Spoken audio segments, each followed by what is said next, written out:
Science created him. Now, Chuck Norris must destroy him. Martial arts master versus superhuman killing machine. Welcome to the review of Silent Rage. Welcome to BodyBags. I'm your Thursday reviewer, Chris, from Chris B Movies. You know my name is Chris, and you know I love B movies.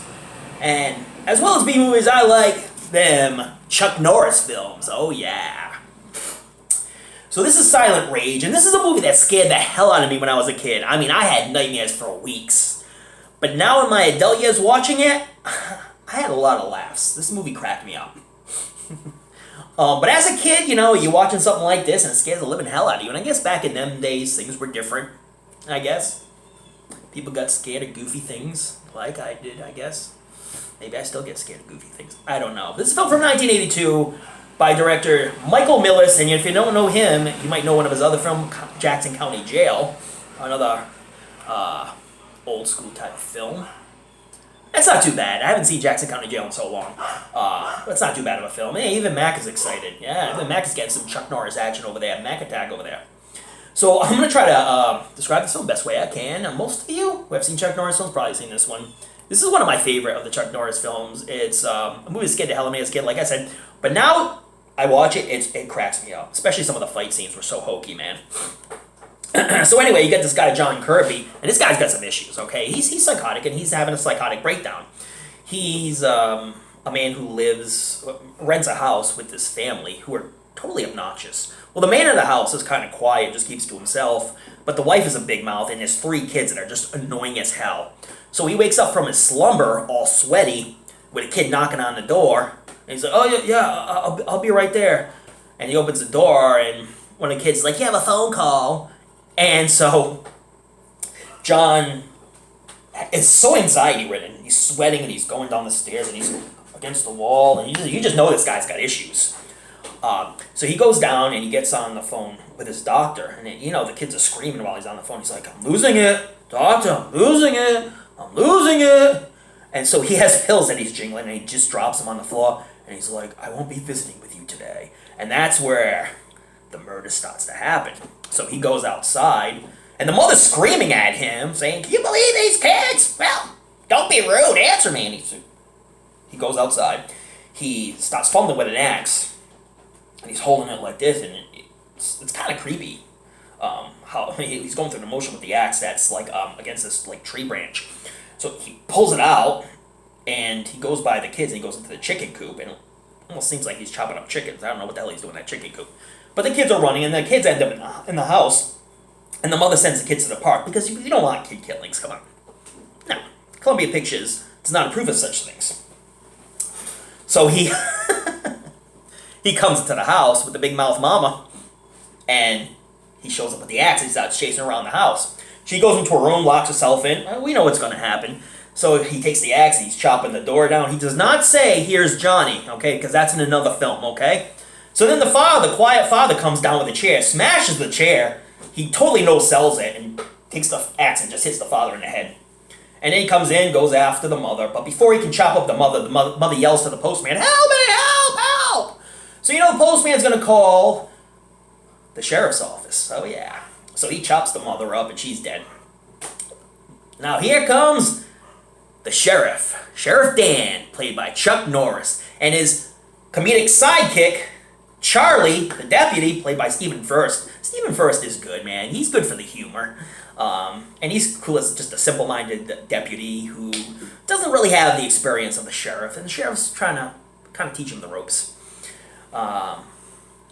Spoiler alert, doesn't work out well for him. So anyway, tons of cops, a lot of locals with shotguns. I don't know who called those guys. So Chuck Norris, of course, goes in the house by himself. Because we know any bad guy Chuck Norris is going to try to take out. So Chuck goes in the house, and he comes in, he starts walking around, and there's no music playing, so it's utterly creepy during this scene. There's absolutely no music whatsoever, so Chuck goes up, and he sees the dead bodies.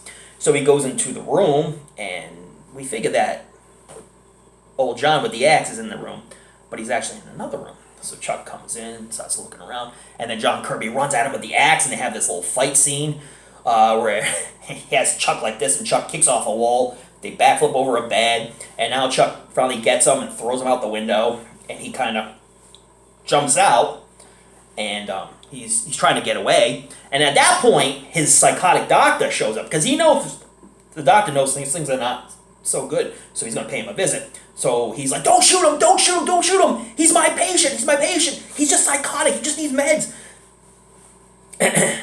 And so basically they finally get him down and they handcuff him, and then they put him in the cop car. And they're trying to take him to the precinct to lock him up. But he gets out of the handcuffs, kicks the door down, and now he's just beating up these cops left and right. And then finally everybody takes out a shotgun and shoots him and kills him.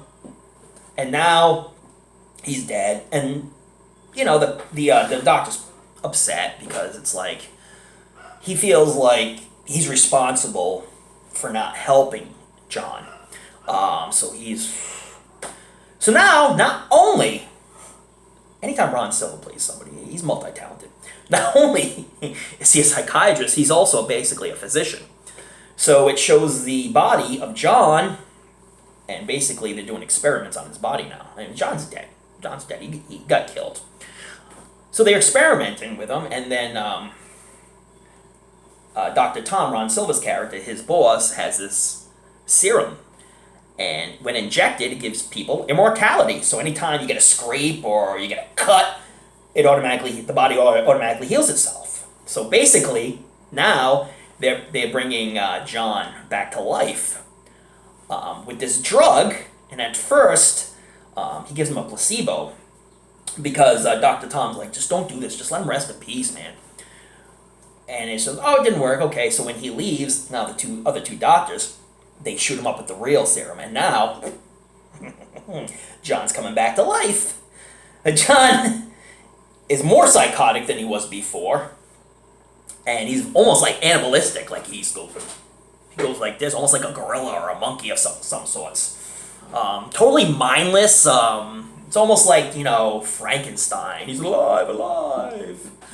And they even use the term, he's alive, in the movie, so it's like, come on, play retrospective to Frankenstein in this film. So he comes back to life and he just goes on a major killing spree, killing a lot of people that you really like, but I'm not going to tell you who they are, unless you've already watched Silent Rage and you already know. Characters we like, we get used to, and now they're no longer here and they get killed. Okay, by this total psychotic killer. He's a guy who can't die. Chuck Norris is fighting a guy who can't die. Chuck tries everything. The guy blows up in a car. He has fire coming from him.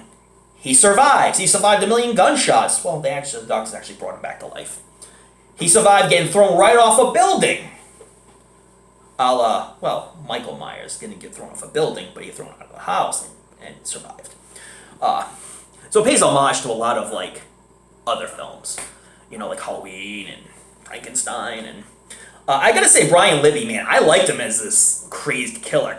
Brian Libby could be Peter Weller's brother. If they said these two guys were brothers, I'd be like, yeah, I can see that.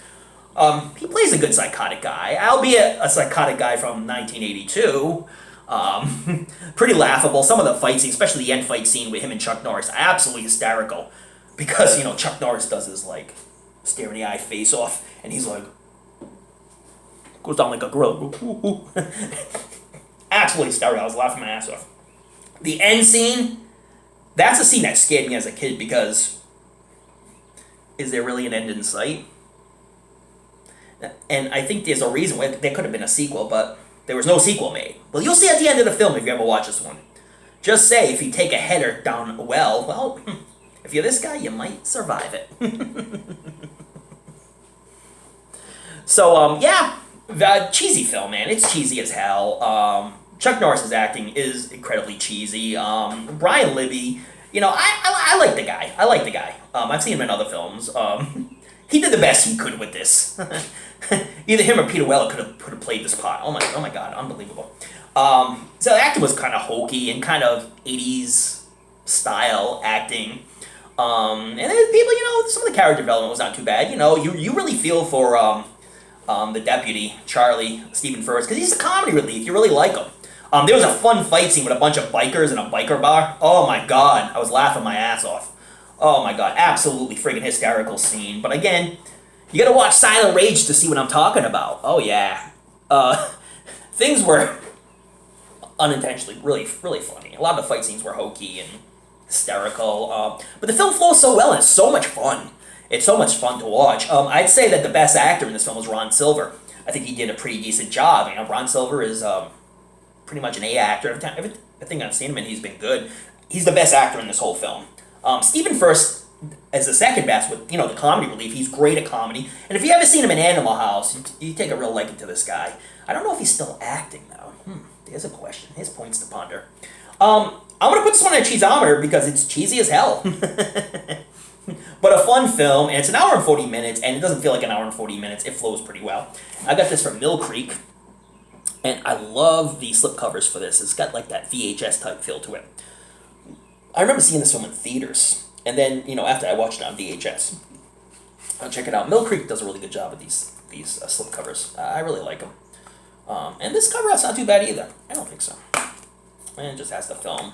Very minimal on extras, not a whole lot of extras, but fun film, man. If you ever want to see Chuck Norris battle Monkey Frankenstein, or in the beginning, just a psychotic killer who looks every bit psychotic, then check out Silent Rage, with a really good ending that may give you nightmares for weeks.